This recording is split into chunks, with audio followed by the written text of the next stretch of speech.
ये अल्केन है। देखिए, आज हम IUPAC नाम की स्टार्टिंग करने जा रहे हैं।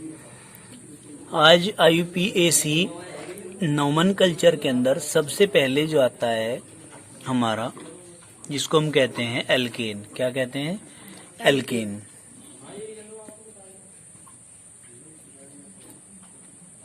इसको हम पढ़ने जा रहे हैं, एल्केन को। तो सबसे पहले इसको ध्यान में रखना जरूरी है। क्या हम पहचान कैसे करेंगे कि एल्केन है? सबसे पहली तो बात यह है कि एल्केन की पहचान करना। भाई, यदि आता है सिंगल बॉन्ड तो एल्केन है, ठीक है। एल्केन का सूत्र क्या होता है? सूत्र होता है CnH2n+2, ठीक है, कोई दिक्कत नहीं है। इसके बाद आता है भाई अनुलग्न। अनुलग्न को हम क्या कहते हैं? ANE, जो बाद में जोड़ा जाता है। यानी कि एल्केन के IUPAC नाम बनाते समय हम मूल अक्षर के बाद में अनुलग्न ANE जोड़ेंगे, ठीक है जी। अब देखिए, सबसे पहले नंबर वन क्या है? CH4। क्या है बेटा? CH4। इसको कहते हैं, जो कैसे कह देंगे? मैथेन। पहले तो देखो कि कार्बन का एक है क्या? कार्बन का एक है तो हम क्या लिखेंगे? METH, math. और सब में सिंगल बॉन्ड है इनके अंदर, तो जमा एन। क्या बन गया? METHANE, मैथेन, ठीक है। इसके बाद आता है दूसरा नंबर। दूसरा किसका है? अब इसके बाद हमारा दूसरा नंबर स्टार्ट होता है CH3, सिंगल बॉन्ड CH3। तो इसका नामकरण करेंगे। कार्बन के कितने हैं? 2। गिनती कहाँ से शुरू करें? 1 2। 2 के लिए क्या लगाते हैं हम? ETH, सिंगल बॉन्ड के लिए ANE। मैंने डायरेक्ट लिख दिया, बन गया क्या? एथीन, ठीक है, कोई दिक्कत तो नहीं है। अब हम थर्ड स्टार्ट करते हैं। थर्ड पे आता है CH3, CH2, CH3। गिनती कहाँ से चालू करें? इधर से कर दूं? 1 2 3, कहीं से भी कर सके। फिलहाल कोई चेन वगैरह तो आई ही नहीं इसमें, तो फिलहाल हम कहीं से भी स्टार्टिंग कर सकते हैं ना। इसमें कोई क्रियात्मक समूह दिख रहा? इसमें सिंगल बॉन्ड है, यहाँ भी सिंगल है, यहाँ भी सिंगल है, तो चाहे इधर से कर लो चाहे इधर से कर लो। 3 आ रहे हैं तो 3 के लिए क्या लगाते हैं? टेबल में हमने पढ़ा था, कार्बन की संख्या अगर 3 हो तो प्रोप लगाएंगे। प्रोप और ANE, प्रोपेन। फिर नंबर 4 आता है। 4 नंबर किसका है भाई? CH3, CH2, single bond CH2, single bond CH3। तो बेटे इसमें क्या करेंगे हम? 1 2 3 4। 4 आगे हैं तो क्या करेंगे? BUT, ब्यूट, सिंगल बॉन्ड है सब में तो एन, और चूंकि क्या है?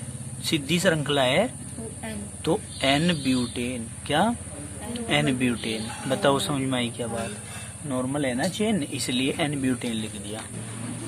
अब हम इसमें पढ़ेंगे, जब श्रृंखला, एक बात को ध्यान रखना होता है, जब श्रृंखला सीधी व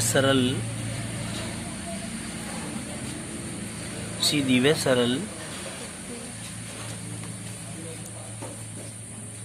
होती है तो वह नॉर्मल चेन कहलाती है। क्या कहलाती है भाई? वो नॉर्मल चेन कहलाती है।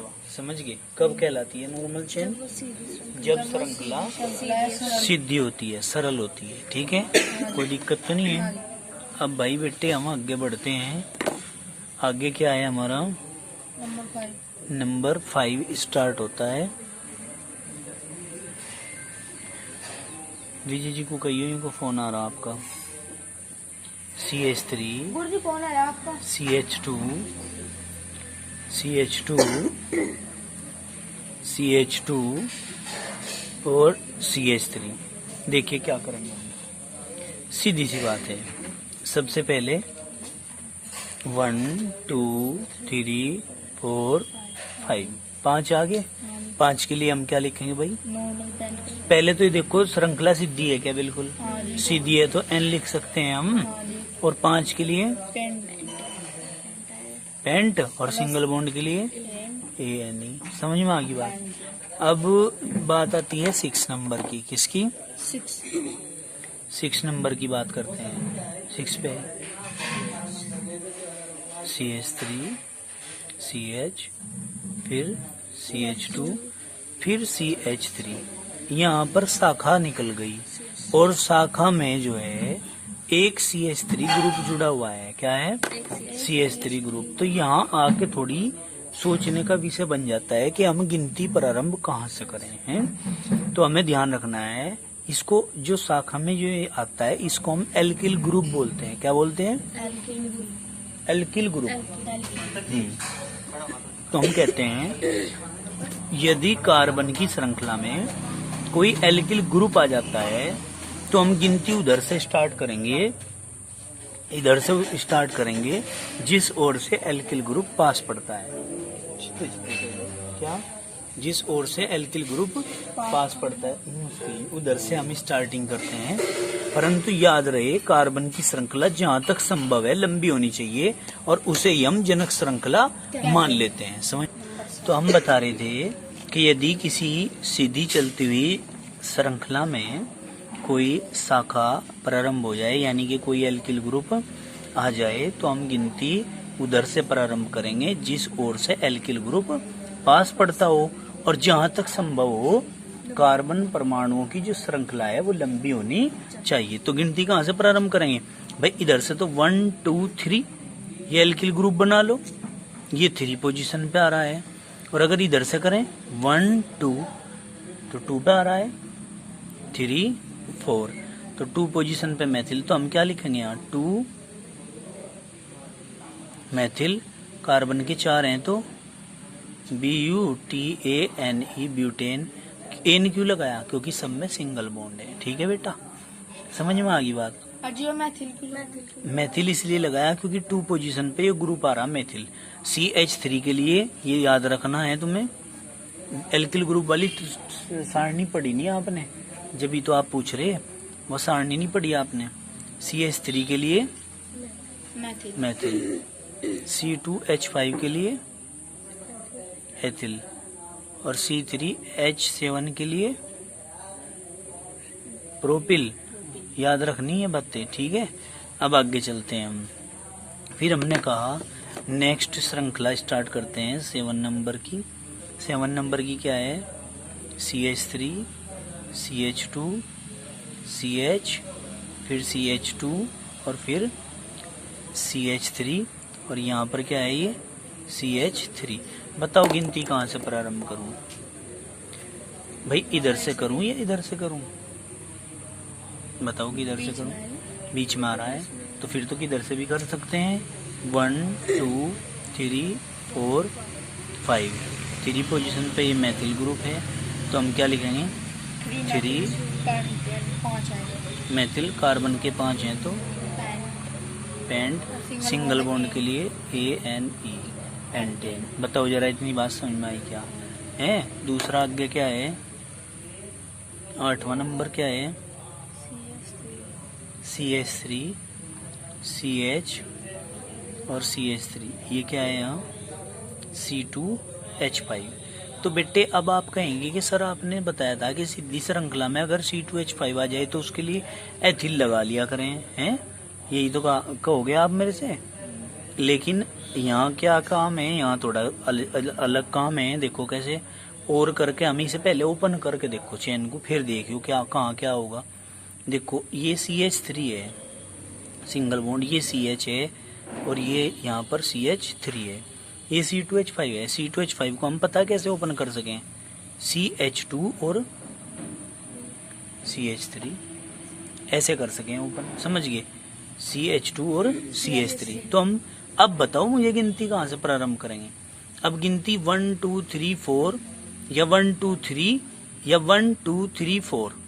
अब 4 तो इधर से हो रही है, लेकिन 1 2 2 पोजीशन पे CH3 आ रहा है। हाँ, अगर हम गिनती इधर से इधर लेके चले तो हमारी बात वो सिद्ध होती है जो नियम हमने अभी पढ़ा था कि एल्किल ग्रुप नजदीक पड़े, गिनती उधर से प्रारंभ करो और कार्बन की श्रृंखला लंबी भी होनी चाहिए, 1 2 3 4।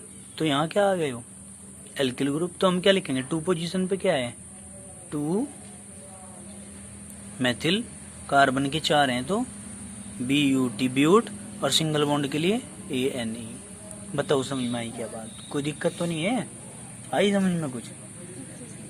भाई इसको ओपन किया, इसमें कुछ अलग से ही लिख दिया जी। इसे छोड़ दो, क्या लिख रहा है, तुम देख के थोड़ा ही टेप के थोड़ा ही लिखोगे। भाई हमें तो अपनी नियम बनाना है भाई, बताओ इसके अनुसार चल लेना हम तो है भाई। यहाँ गलती हो रहा है, यहाँ सही है। अब देखो CH3 CH3 और C2H5, तो हमने तो इसे ओपन कर लिया। ओपन करने के लिए CH2 CH3 कर दिया। तो गिनती कहाँ से प्रारंभ करें, देखो अगर इधर से करते 1 2 3 तो 3 पोजीशन पे आता है, समझ गए।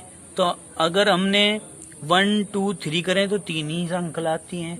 अब कार्बन परमाणुओं की संख्या नजदीक 1 2 2 पे ये पड़ रहा और लंबी श्रृंखला 4 तक हो रही है, तो इसलिए हमने इस आधार पे चले और इसी के आधार पे हमने नाम लिखा। समझ में आई बात, कोई दिक्कत तो नहीं है, कोई दिक्कत तो नहीं है मगर। फिर हम आगे चलते हैं, कौन सा नंबर है अब जा, 9 नंबर आता है हमारा। 9 नंबर पे क्या पढ़ रहे हैं आप लोग, CH3 CH2 CH2 CH2 फिर CH2 फिर CH2 और फिर CH3। ठीक है भाई। और यहाँ पे जो आता है आपका, यहाँ C2H5 आता है। अब देखो इसमें यदि हम भाई देखो 1 2 3 4 और 2 यहीं 6 तक आ गए। अब 1 2 3 4 5 6 7 8, 1 2 3 4 5 और 2 7, मतलब इधर से चल के 1 2 3 4 5 और 6, 2 है ना, यहाँ 6 तक हो रही। अब इधर से चले 1 2 3 4 5 और 6 7, तो इधर से 7 हो रही। ठीक है। अब गिनती कहाँ से प्रारंभ करें, फिर तो इधर से कर लें 1 2 3 4, क्योंकि इधर से चलते समय ये 4 पोजीशन पे आ गए। और अब हम इसे ओपन भी कर लें तो कोई फायदा नहीं है, क्योंकि लंबी श्रृंखला तो ये चुन नहीं सकते हम, लंबी तो फिर भी इधर कोई चलेगी। 5 6 7 8, समझ में आई बात। तो 1 2 3 4 5, इधर से 5 पे आता है, इधर से 4 पे आ रहा। तो हमने क्या किया, 4 पोजीशन पे क्या है हमारा, यहाँ लिखेंगे 4 C2H5 के लिए एथिल, और कार्बन के 8 है तो OCT ओक्ट, और सिंगल बॉन्ड है तो ANE। बताओ समझ में आई क्या बात, कोई दिक्कत तो नहीं है। इस तरीके से जो है हम स्ट्रक्चर को बना सकते हैं। बताओ समझ में आई क्या बात, कोई दिक्कत है। ये आज आपका एल्केन खत्म हो गया। क्या हो गया खत्म, एल्केन। अब चलेगा असंतृप्त हाइड्रोकार्बन। यहाँ समझ लो जरा, असंतृप्त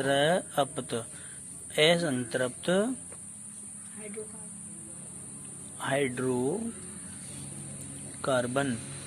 असंतृप्त हाइड्रोकार्बन मतलब वे हाइड्रोकार्बन जिनमें या तो डबल बॉन्ड आए या फिर जो है ट्रिपल बॉन्ड आए। समझ में आ गई बात, ये आएगा इसमें। डबल बॉन्ड के लिए अनुलग्न ENE और ट्रिपल बॉन्ड के अनुलग्न YNE। ये आपका चलेगा और ये हम आप लोगों को सिखाएंगे। ठीक है, आपने अपनी बुक के अंदर सिंगल बॉन्ड वाले जितने भी उदाहरण आ रहे हैं वे सारे पढ़ने हैं, और जो किसी की स्ट्रक्चर नहीं बनती है उसका मेरे से पूछना है। ठीक है जी, आज के लिए इतना ही काफी, बाकी कार्य कल करेंगे। धन्यवाद।